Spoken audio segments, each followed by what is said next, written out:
Akkam hordoftoota keenya oduu galgala kanaa qabannee dhiyaanneerra oduu waliin aansanya boomaati.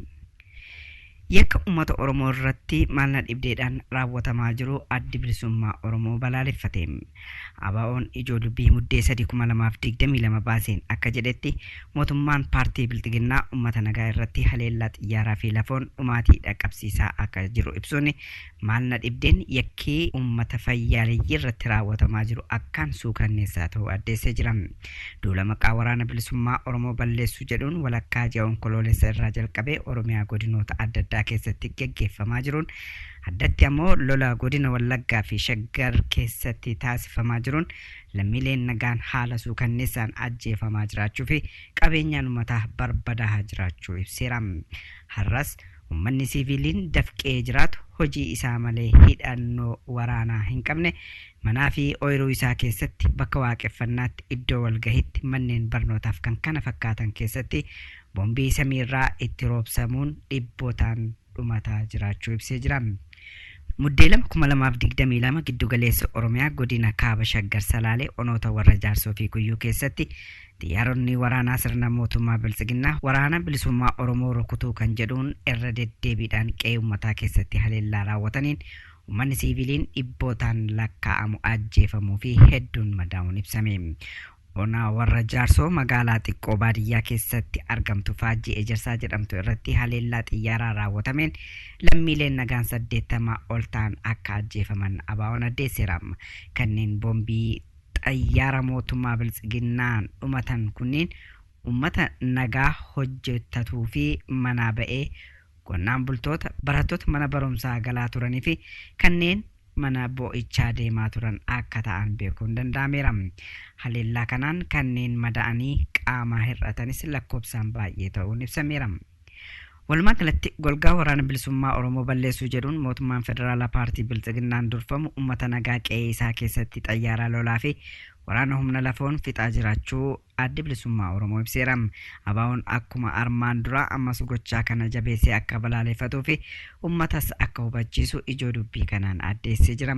Addi bilisummaa Oromoo ABO'n dhuma irratti mootummaan Bilxiginnaa uummata nagaa irratti boombii roobsuu fi waraanaan dhumaatii jumlaa lammiilee Oromiyaa irratti raawwatu akka dhaabu gadi jabeessee hubachiisuun hawaasni addunyaa kanneen mirga dhala namaaf falmanii fi nagaa jaallattoonni hundi mootummaan kun duguggaa sanyii raawwataa jiru akka dhaabuu fi dhiibbaa gama isaanii gochuu akka qabanis waamicha taasiseera. Godina Wallaggaa Bahaa onoota adda addaa keessatti lola finxaaleeyyiin Amaaraa bananiin lubbuun lammiilee darbaa jiraachuu fi uummanni qe'eef qabeenya isaarraa buqqa'aa jiraachuun gabaafame. Godina Wallaggaa Bahaa onoota akka Kiramuu fi Guttiin keessatti lolli guddaan weerartoota naannoo Amaaraan Oromiyaa humnaan qabachuuf lola bananiin lubbuun namoota nagaa hedduu bahuun dhagahameera. Lola kanaan daa'imman dubartoonni fi namoonni dadhaboon hedduun miidhamuutu gabaafame. Lolli bifa qindaawaan hidhattoota naannoo Amaaraan uummata kana irratti baname akkaan ulfaataa ta'uu irraa uummanni ofirraa ittisuu dadhabee miidhaan guddaan irra gahaa jiraachuu maddeen ifoomsaniiru.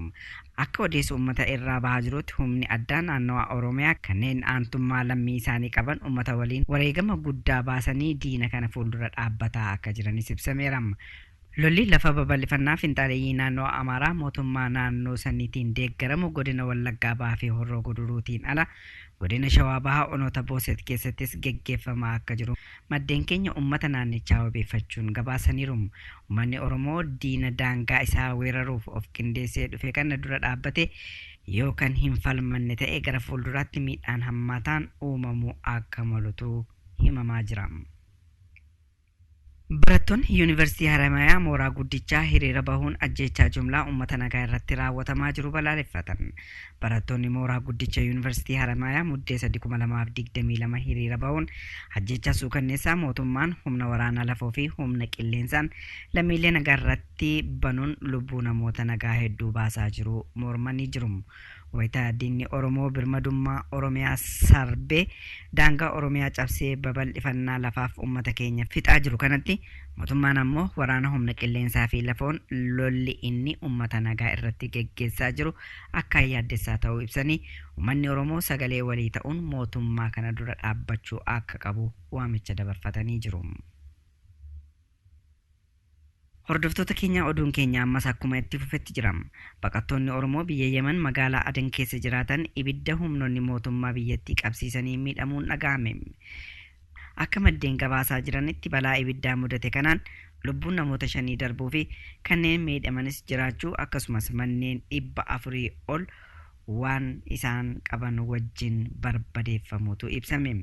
Biyya Yemen magaalaa Aden qarqara galaanaatti qubsiifamanii waggaa tokkoo fi ji'a 7 oliif dararaa adda addaa keessummeessaa kan jiran baqattoonni Oromoo yeroo ammaa sharaan yookiin iddoon ciisichaa keessa jiraachaa turan ibiddaan nurraa gubatee lubbuun namoota 5 darbee jira jechuun OMN'if himaniiru.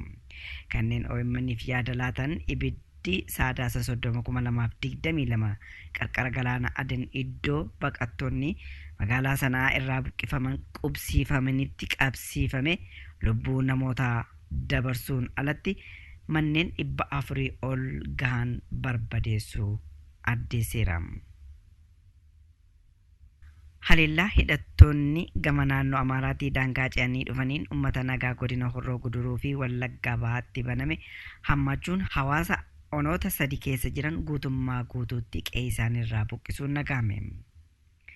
Wallaggaa Bahaa aanaa Kiiramuu keessatti haleellaa raawwatameen uummanni Oromoo aanichaa guutummaa guutuutti buqqa'ee magaalaa Giddaa Ayyaana qubsiifamu waajjirri kominikeeshinii aanaa Giddaa Ayyaanaa kaleessa galgala ibsa baaseen addeessee jira. Baay'inni uummata aanaa Kiiramuu ganda 19 irraa sababa haleellaa humnoota faannoo fi hidhattoota naannoo Amaaraatiin buqqifamanii humna magaalaa Ayyaanaatiin ol ta'uu kominikeeshiniin aanichaa beeksisee jira. Naannoo Oromiyaa godina Wallaggaa Bahaa aanaa Kiiramuutti haleellaa 2 guyyoota muraasa gidduutti raawwatameen abbaa seeraa mana murtii aanaa Kiiramuu dabalatee lubbuun namoota hedduu darbuu Addis Istaandard gabaaseera. Akka odeeffannoo jiraattota irraa argametti haleellaawwan Sadaasa 25 fi 29/2022 raawwataman lubbuu lammiilee hedduu miidhuutu ibsame. Haleellaa kanaafis hidhattoota Amaaraa faannoo jedhamu himatan jiraattonni Addis Istaandard dubbise. Kana malees waajjirri kominikeeshinii aanaa Giddaa ibsa baaseen uummanni Oromoo aanaa Kiiramuu gandoota 19 irraa guutummaa guutuutti buqqa'uun aanaa Giddaatti baqachuu ibsee jira. Kam jirtan hordoftoota keenya anis Daani'el Dibaabaati.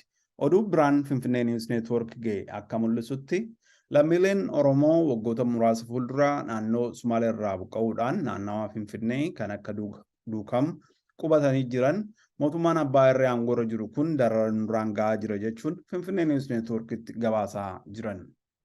Haala kanaan lammiin Oromoo tokko Abdii Ibrahim Mohammad jedhamu yeroo darbee mootummaan reebicha hamaa irraan ga'uudhaan dugugguruu isaa miidhee turuun ni yaadatama.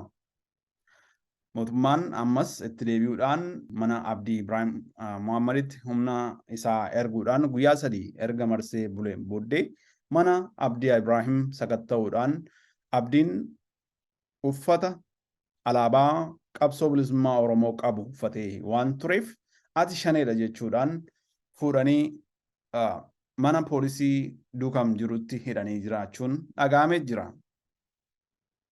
Qabeenya Abdii Ibrahim Mohammad illee saamuun isaanii dhaga'amee jira. Lammiileen Oromoo naannoo Sumaalee irraa buqqa'uudhaan naannoo sana qubatanii jiran yeroo garaagaraatti mootummaan darara nurraan gahaatti jira. Qabeenya keenya saamaatti jira. Mootummaan lammiilee naannoo wajjiniin ija tokkoon nu ilaalaatti hin jiru jechuudhaan Finfinnee News Networkitti himataa jirani. Egaan mootummaan aangoorra jiru kun yeroo garaagaraatti lammiilee Oromoo hidhuudhaan manadhaa keessaa baasee yeroon ajjeesee gatutti mul'ataatti jira. Egaan lammiin Oromoo tokko manadhaa mootummaa kanaa seenuun yeroo yaaddeessaa keessatti argamna. Finfinnee News Network waan lammiilee keenyarra gahan jala buunee hordofuudhaan waan Abdii Ibrahim Mohammad irrallee ga'u jala buunee hordofuudhaan kan gabaasnu ta'a. Egaan lammiilee keenyarra waan gahaa jiru jala buunee hordofna. Anis kanumaan nagaa isinitti dhaammadhaa sagantaa keenyaaf ani wajjiniin nagaatti. Hordoftoota keenya oduun galgala kanaaf qabannee dhiyaanne kanuma qophiilee keenyaafan hordofaa.